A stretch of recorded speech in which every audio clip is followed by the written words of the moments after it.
Simply put, this is the best build I have ever played. It's as if I took a Queen of the Forest Wanderer, gave it the defenses of a Fire Trap RF Inquisitor, and gave it the damage of like a champion with Lightning Strike. And it is a self-chill Spark Inquisitor. It's got about 15 million DPS for a one-hit Spark, so probably closer to about 50 million DPS to most of your encounters. Pretty solid defenses, suppress cap, all that good stuff. Insane recovery, not just from Inquisitor regen, but also from Leech and recovery on hit. And the most important part, 300% movement speed, because that's what self-chill in my setup gives me. And I'll explain every single component that goes into it in detail. Now, I'm sure a lot of people aren't particularly interested in this Mage Blood iteration, which is what I've been playing. So I'm also going to go over the budget version of this build that I had set up for 221 Chaos. I did all my purchases on stream, and I also crafted the chest with 1 essence, and then it's not good, it has 1 res on it, basically. And I would say that at that budget of about 220 Chaos, which is right now 1.1 Divines, it's good enough to at least clear all the initial endgame, get all 4 Watchstones, and still play fairly quickly. I think that setup has almost 200% movement speed, and I was doing formed runs in about 7 minutes on average. Now, in my actual setup, I do a formed full rotation, so Minotaur, Chimera, Phoenix, and Hydra, and then running the Invitation in about 4 minutes. So that's sort of the discrepancy between those two setups. This is one of the only builds that I would consider competitive with an Aura Stacker. Now, the other builds might include something like, I don't know, really high investment Champion Lightning Strike, or possibly one of the old Armor Stackers, but that's, again, an Aura Stacker. This is a really well-rounded setup, a really, really well-rounded setup, and I think it's really hard for builds to achieve that, even with a Mage Blood on. But again, if you're not interested in the mechanics that go into a higher investment setup, you can skip straight over to the budget section. I'm sure you'll find what you're looking for over there. I've also gone and actually linked the price of every single purchase in a Google Doc in the notes of that POB. But let's get started talking about this. It's obviously all content viable, done all the Ubers fairly easily, Sim 30. The core mechanic behind this build is a self-chill setup, and it's got 4 components. Firstly, I'm using a wand with Ashling's trigger a socketed skill every 4 seconds when you use a skill. And this has to be the veiled version. It lasts for 4 seconds. I'm then using Call of the Void, which allows all damage you take to chill you. It also gives you the ability to chill with all of your damage, and then applies a sort of mini sap or damage reduction from all your damage as well, and that's just really powerful. But the important part for this build is the self-chill component. You pair that with Winterweave, so that when you're self-chilling, that chill effect is reversed. So instead of being very slow, you're very fast. And then finally, you take Lethe Shade. Because the base duration of self-chill is 2 seconds, Lethe Shade will double this to 4 seconds, and you'll basically have an infinite self-chill loop. Now, what are the benefits? There's basically 9 from what I estimate. Firstly, obviously, it makes you really quick. 30% action speed is like having triple effect Tailwind, which is insane. Secondly, it enables the use of the replica Hot-Headed Geo, which also gives you more attack speed, cast speed, and movement speed. All of these things are great for our build.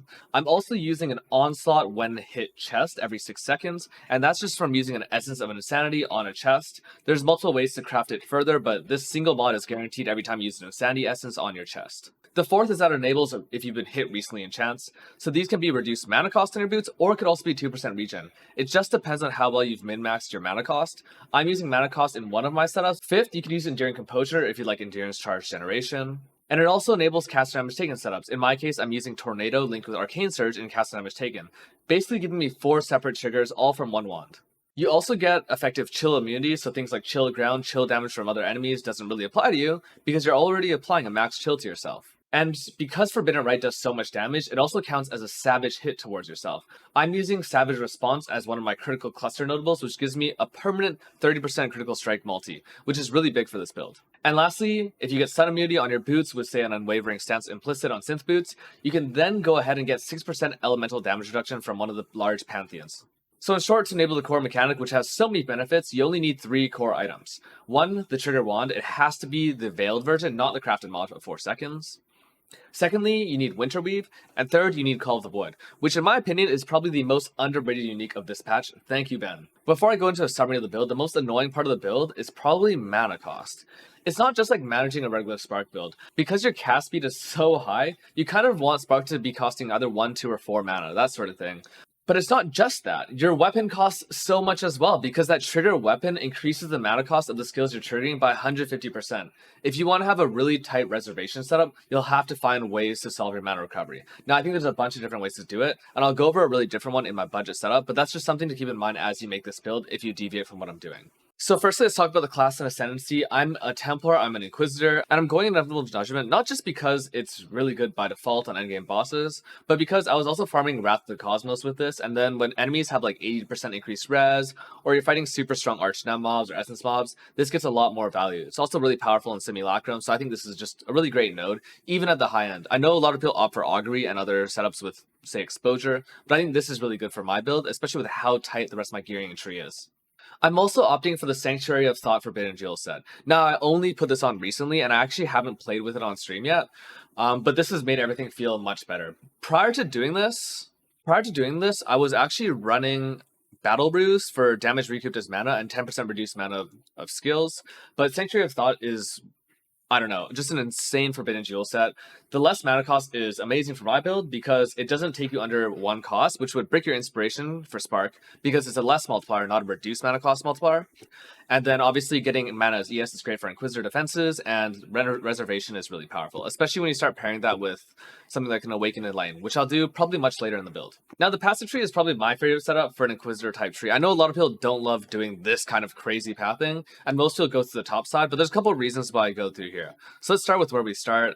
I'm just taking the generic nodes. These are all really high value nodes around Inquisitor start, and I happen to be pathing over here, not just for whatever nodes I roll on Glorious Vanity, but also because I want to run this Determination Mastery. And this becomes much more important when I go into the next setup, but I'm just not there yet in terms of investment. I end up grabbing Corrupted Soul from the Doriani Jewel. Iron Grip is another keystone that's really great here, going through Silent Life, and then pathing over to 1 Duration Cluster. Now, there's the opportunity to also take Potency of Will if you'd like, because it's fairly close, and Shaper is a really strong node. But I felt that, given my damage level, this amount of duration kind of just felt right. Magebane and Suppression nodes are really important to get you to Suppress Cap. I don't really know how to Suppress Cap unless you do this. A topside tree would require a lot more offensive sacrifice on slots like, say, your shield, in order to get the amount of suppression that you actually need. And this is really efficient because it also gives you dexterity, which you need for your build. I'm pathing down here over towards get Charisma, and then I take Crit. You might have to take Elemental Focus if you're not chilling yourself for enough, but as long as your Chaos Res isn't too high, it's fine. Nimbleness is important for pathing because it lets you grab +1 max intensity, enabling pinpoint support, which is one of your best supports. You grab Melding over here. Another suppression wheel makes suppression really easy. Lethe Shade is unskippable. You need to grab this no matter what, and was sort of the inspiration for starting with this kind of tree. And then finally, I take the cluster tree up top because high voltage becomes really powerful this patch, one of the new sort of lightning damage clusters.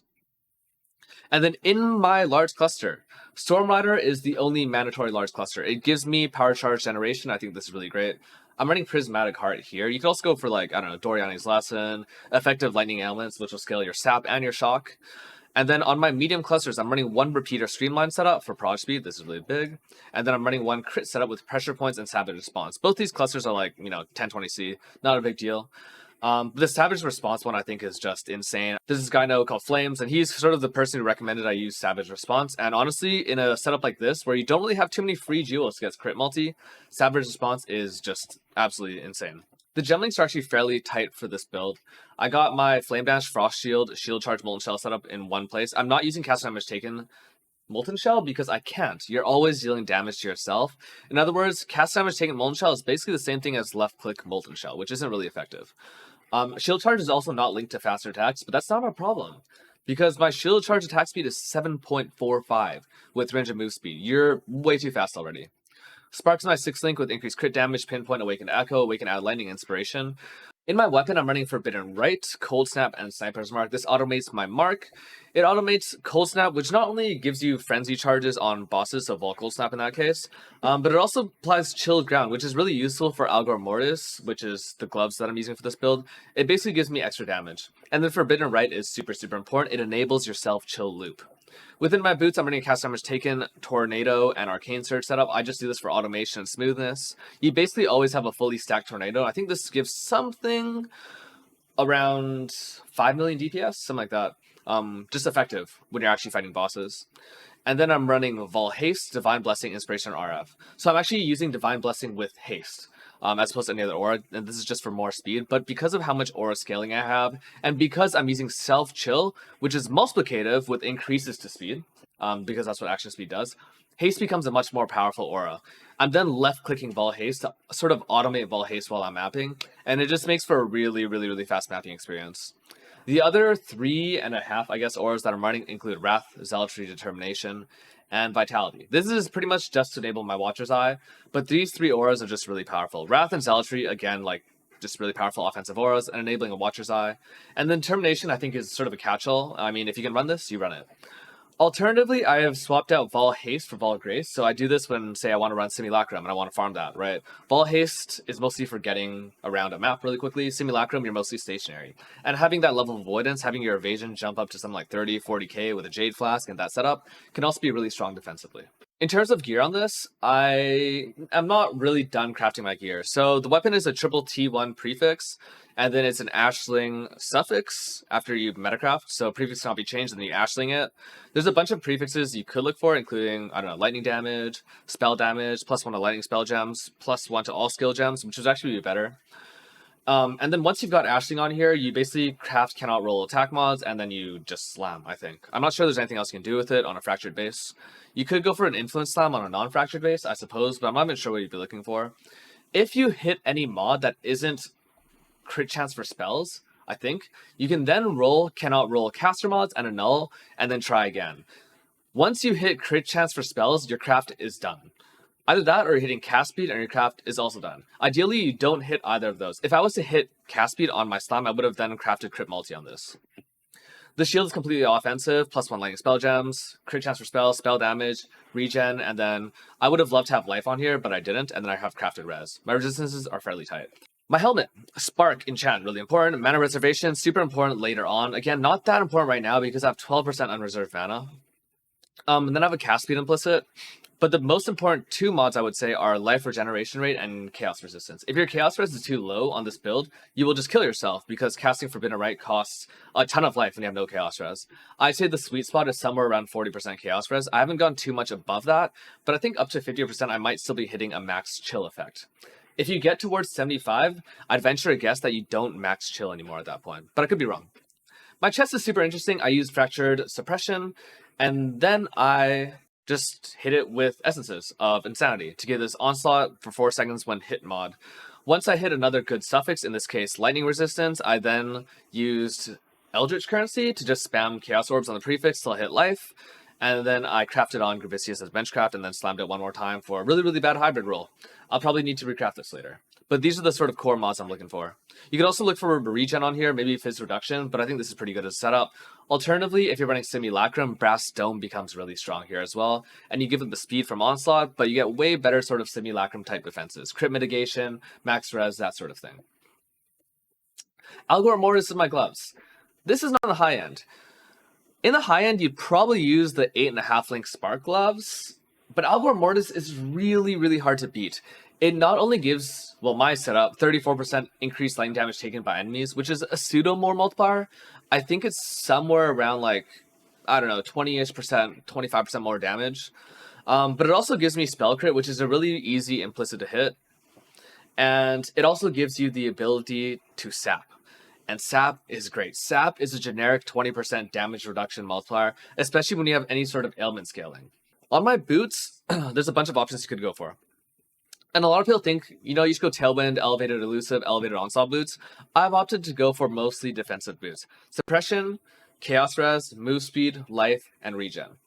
I don't know if I can give this up anywhere. I think I just need a lot of Chaos Resistance. I'm not really sure where else to get it. You can also get good implicits, like Life Regeneration Rate and Action Speed, and that makes me not quite value getting something like Tailwind, Onslaught boots quite as much.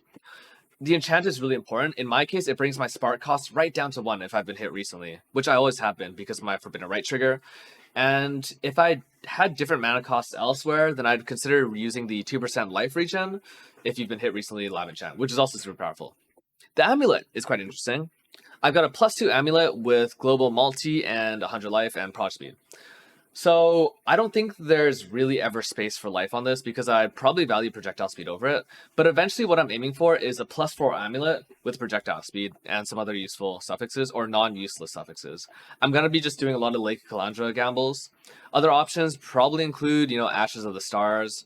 Maybe just a good amulet with like multi-prog speed. Ashes would enable other things, but because I'm not running that many alternate quality gems, I'd much rather go for a pure raw power sort of amulet. The annoyance is long shot. Some people go for Fury Bolts. I think long shot is really great. Spark travels a lot. It travels really fast, and 30% projectile speed is sort of a more multiplier for Spark. The rings I've already mentioned. These implicits are sort of reach implicits. Now, cannot be ignited and cannot be poisoned. You don't really have good ways of dealing with these ailments other than perhaps using a Pantheon. Now, the thing with Inquisitor is that Inquisitor has a lot of regen and recovery, right? So these implicits aren't quite necessary, but they're really nice, and they prevent you from dying to these degens. I play without them. It felt fine. But there's certain counters, for example, really powerfully rolled invitations where, you know, a lot of poison damage comes out really quickly, where you might kill everything and then you die once the invitation is over to a really long poison. Finally, I'm using Mage Blood in the setup. You can't just take out the Mage Blood. If you just take out Mage Blood, your mana cost goes too high, and then you need to do other things to your mana cost.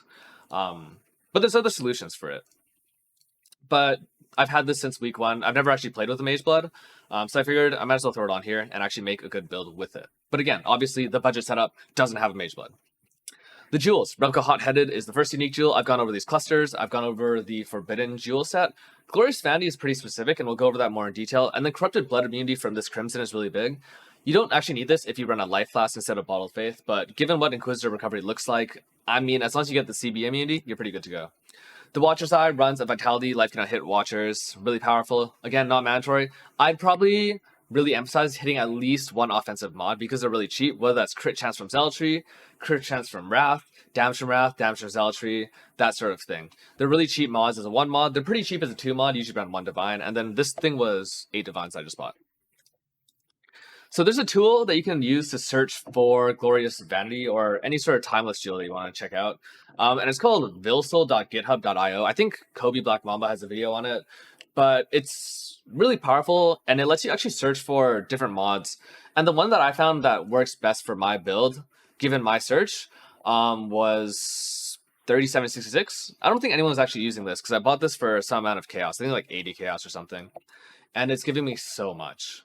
Ritual of Flesh is not actually better than the base node, which is Sanctity, giving me, you know, regen and armor, but it's a good replacement. And you need to do this pathing anyway, right? Because I want to get Corrupted Soul. But the other nodes I have in here are pretty crazy. Other than these 3, I'm also getting crit multi from this. I got Aura Effect from this baby. Ignite chance is nothing.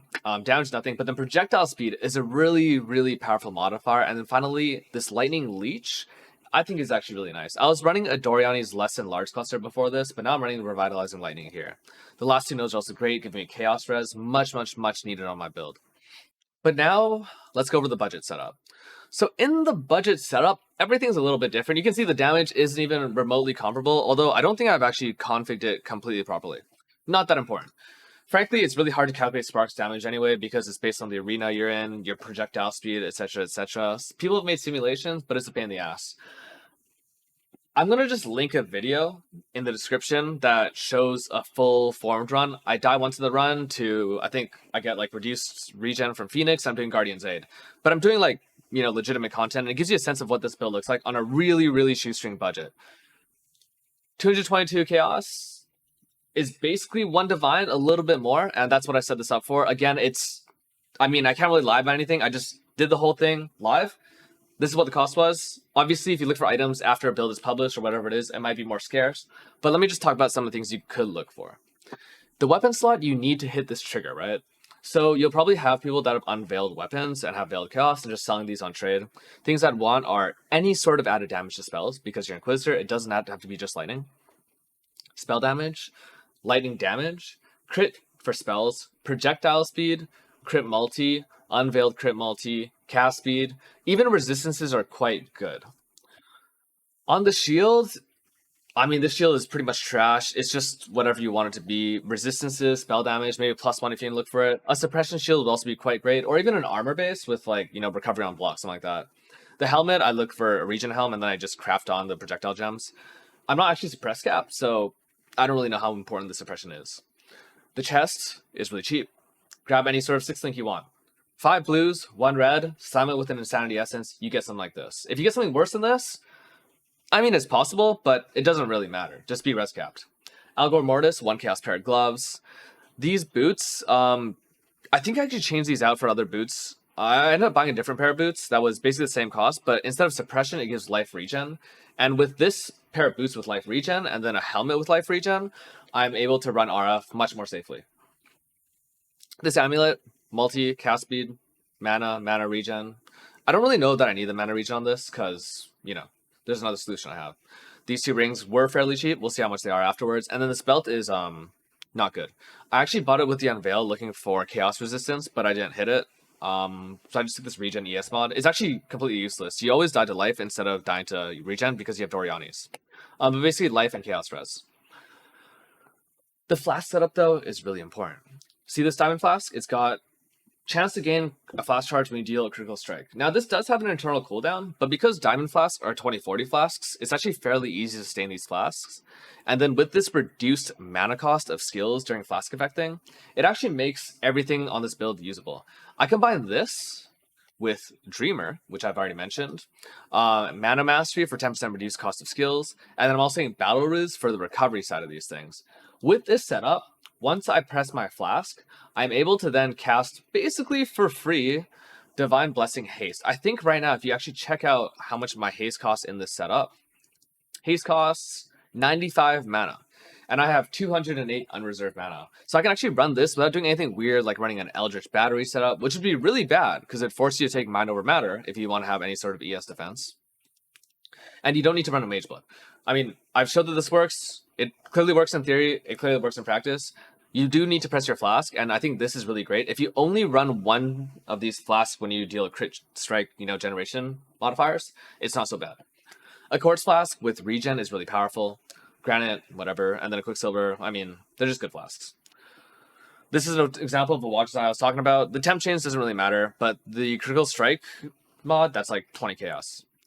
I also have reduced mana cost on this jewel. Again, reduced mana cost tends to be one of those mods on a jewel that people don't really value. So when you're searching for things, a rare jewel to use, I mean, I would value things like cast speed, spell damage, crit multi, reduced mana cost of skills. I'm not sure if projectile speed is a mod. I don't think it is. That sort of thing. All right, this is the actual large cluster that I'm running on this. It is a 3-prop large cluster. I don't love widespread destruction. I'm not even sure it's that worth running this large cluster on the budget setup, but it does give you some prod speed from Streamlined, because it enables the mediums. And Stormlighter with power charge generation is just, I don't know, really great, right? I'm not sure there's other cheap ways to really do power charge generation, other than maybe like in a trigger setup with power charge on crit with a certain spell. I'm not really sure. Glorious Sandy, I picked out a random one. Replica Hot-Headed, again, you take what you can get. And then a medium cluster. This budget setup is really, really, really easy to set up. I mean, it's no surprise that this works because this iteration of self-chill, the biggest cost of it is actually opportunity cost. It basically says you can't run really good rings. In a budget setup, you don't really care about running really good rings. And Ben's ring is actually insane. It's just, this ring by itself, even if you're not self-chilling, is really great. The most important thing to remember on the budget setup is to take the diamond flask, or I guess any sort of flask with reduced mana cost of skills during a flask effect. Dreamer over here, which reduces your mana cost further, the mana mastery, and then I don't know if this is always going to be mandatory. It depends on your mana recovery, but Battle Ruse giving you damage taken recouped as mana, because you have a permanent Forbidden Right trigger going, right? It's just on all the time. I almost forgot to go over leveling for this build, and it's actually fairly straightforward to do. You can just level it as, Inquisitor Spark, Orbistorm setup, or you could level it as like Lightning Conduit or something. Basically, you want to do the sort of tree, go all the way, Rush Iron Will, go through here. Sentinel is a really strong mod. If you have the items, you could actually put on Winterweave and Call's Void at level 24. I'm not sure I would actually do it though before putting on the trigger weapon. And most of the low level trigger weapons you can actually find are around level 50. You continue through the tree and it should be pretty intuitive. Charisma is the first aura node you grab, and then you just start pathing upwards. You wouldn't actually ever use the trigger setup before you grab Lethe Shade, so don't even bother trying. But as long as you have the Chaos Res, you have a trigger weapon, and you grab Lethe, from this point onwards, you can actually do the trigger setup. I'd go up here afterwards, grab Instinct, and maybe go for Assassination. I don't actually ever take Elemental Overload on this, so that's pretty relaxed. You might also consider taking Shaper, Ashfrost Storm, and Dreamer quite early. Just depends on how you feel about your mana costs. These are pretty great to use. And Precision is just, if you're actually leveling this on League Start as opposed to leveling this on a Twink character, you'll probably need attributes, and Precision is just a really strong early node to take. Doomcast pretty early is pretty great. And at this point, you're, pretty much good to go labs to level 65. First two nodes, Sanctuary, Pious Path. Third node, Righteous. Fourth node, Inevitable Judgment. As always, I would almost never encourage anyone to rush Inevitable Judgment. I think it's a colossal waste of time to do this. I know it gives you more damage, but honestly, softcore is mostly about like playing fast and enjoying the game. And Pious Path lets you enjoy the game, and it lets you go faster because you die less often. In terms of core gem setup, you're pretty much using Spark, Pierce, and Onslaught as your core gems all the way through. Orb of Storm's getting linked to, I don't know, Ellie Prolif, maybe like Power Charge or Crit, whatever you really want. Those are your main things. You pop a Tornado at level 34, I think. Probably running double Herald all the way through, Herald of Ice, Herald of Thunder. I probably wouldn't use auras until pretty late. Maybe Determination at the time you get Charisma.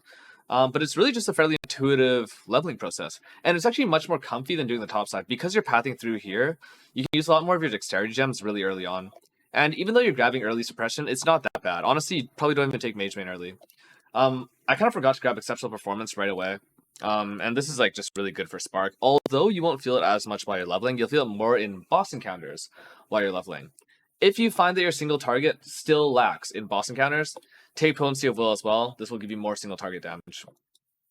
All in all, pretty straightforward leveling tree. It really follows the logic of the core tree itself. So in terms of an endgame upgrade, the biggest one other than, gambling for a really good amulet is probably using these sort of spark gloves over here, right? The Shaper, Elder sort of super juiced up ones. Now they're much harder to craft this league because if you brick it, you brick it. There's no reforge keep suffix, no reforge keep prefix. A bunch of people have made videos about how to craft it. It's just really hard to do because you can pretty much deterministically most of the time get to a place where you can get faster proj, faster casting, crit chance, crit multi.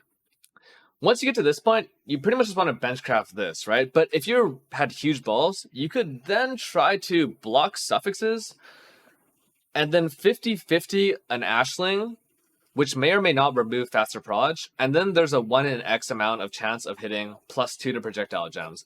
That's sort of the goal. This pair of gloves already is pretty good. I'm pretty sure this is actually listed for a mirror as opposed to being up for a mirrored service, because this is definitely not mirrorable. But if you run this, you can then throw an Awakened Enlightened setup for all your auras in your chest. And with your chest setup, then I go and run Petrified Blood. So I think I actually have looked up a sort of, or mocked up a sort of setup for this, which is this one, right? And you can see in this setup, I'm now running, a bunch of auras and Anomalous Blood Rage in my chest, but I'm not even sure this is better. Because when you give up your glove slot, you're giving up Algor Mortis, and I really like the defenses from Algor Mortis. Now, Pain Attunement isn't so bad because I have really great recovery with Petrified Blood, so it should be fine. But the gain from getting this spell damage is negligible, and my damage ends up being, pretty similar actually with everything configured right. The biggest difference is that I get to run one extra 25% aura, and in return I give up sap. Don't really know how that trade-off feels. It's also way more expensive to do. But the 25% in this case is probably going to be something like Arctic Armor or Tempest Shield. Just depends on the content you're doing. I'm not sure how deep I'll be able to delve with this, but there's a really high chance I do end up trying this setup with the super juiced up Spark Gloves and an Arctic Armor setup. So all in all, I'm really excited to share this build. I hope a lot of people try playing different iterations of Self-Chill with this particular setup. Now, I'm not the person who pioneered this setup, and I would never pretend to be that person. It's something I've found from Dan, but I don't even know that Dan was the one that made it, because I've seen videos going back to whenever this ring was released, actually having this exact same setup, with Winterweave, Called Void, and the trigger weapon. But it's just simply brilliant. As long as you can fix the core problem, which is mana cost, and I guess recovery for Forbidden, right? This ends up being just amazing to play. It is the fastest build I've ever played, and it's the only time where I've even considered optimizing a build. And most people who know me know that if I'm playing a build for more than 24 hours, it's gotta be a banger.